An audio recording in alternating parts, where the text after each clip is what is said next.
আসসালামু আলাইকুম এভরিওয়ান। আশা করি সবাই ভালো আছেন। হঠাৎ করে আজকে আমাদের চটপটি ফুচকার পার্টির আয়োজন করলাম। আসলে অনেক দিন যাবৎ বাংলাদেশের একটি খাবার খুব মনে পড়ছিল, সেটি হচ্ছে চটপটি ফুচকা। তাই আমরা চিন্তা করলাম যে হঠাৎ করে কিভাবে আমরা ঝটপট করে একটি চটপটির আইটেম তৈরি করতে পারি। এই ভেবে আমার বোনকে বলার সাথে, সাথে আমার বোন বলছে, "ওকে, ঠিক আছে, আজকে আমরা চটপটি এবং ফুচকা খাবো।" এগুলো হচ্ছে আমাদের সেই চটপটি এবং ফুচকার সকল মসলা। প্রথমে আমরা ডিমগুলো সিদ্ধ করে নিলাম এবং আলুগুলো সিদ্ধ করে নিলাম।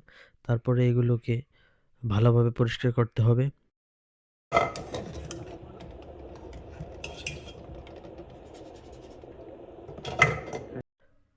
আমাদের এখন ছোলা বুটগুলোকে পানিতে ধুয়ে নেওয়ার জন্য একটি পাত্রতে কিছু পানি নিয়ে ছোলা বুটগুলোকে ভিজিয়ে ভালোভাবে পরিষ্কার করতে হবে।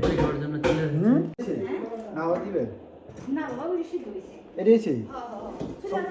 চুলা নেই। একটু ঠান্ডা এলো, খাবার ঠান্ডা হইতে দিতে। আর ঠান্ডা।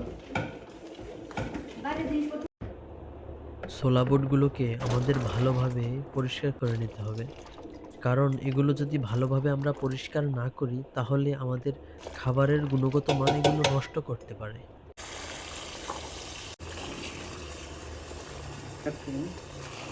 হ্যাঁ। ভালোভাবে ধুয়ে ফেলার পরে এগুলোকে চুলায় দেওয়ার জন্য আমরা একটু পানি নিচ্ছি। তারপর পানিতে আমরা সম্পূর্ণ ছোলা বুটগুলোকে দিয়ে দিলাম। দিয়ে দেওয়ার পরে একটু লবণ দিয়ে দিলাম। ২ চামচ লবণ, ১ চামচ হলুদ।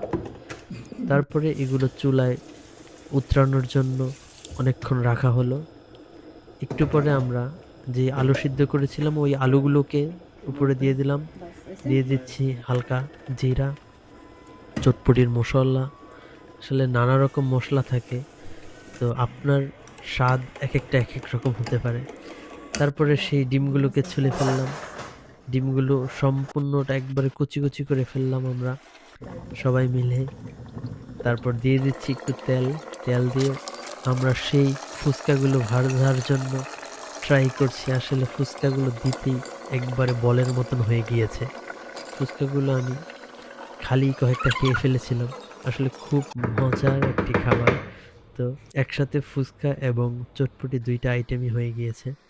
তারপরে উপরে আ ধনিয়া পাতা, কাঁচামরিচ, পেঁয়াজ, ডিম, আসলে চটপটির যত রকম মসলা থাকে সকল মসলা দিয়ে মিক্স করে আমার বোন নাড়াচাড়া করছে। নাড়াচাড়া করার পরে এগুলো আমাদের খাওয়ার জন্য পুরোপুরি উপযুক্ত হয়ে গেছে। আর এখন যেটা দেখছেন এটা হচ্ছে তেঁতুলের টক দেওয়া হয়েছে। তেঁতুলের টক ছাড়া আসলে ফুচকা খুব ভালো লাগে না।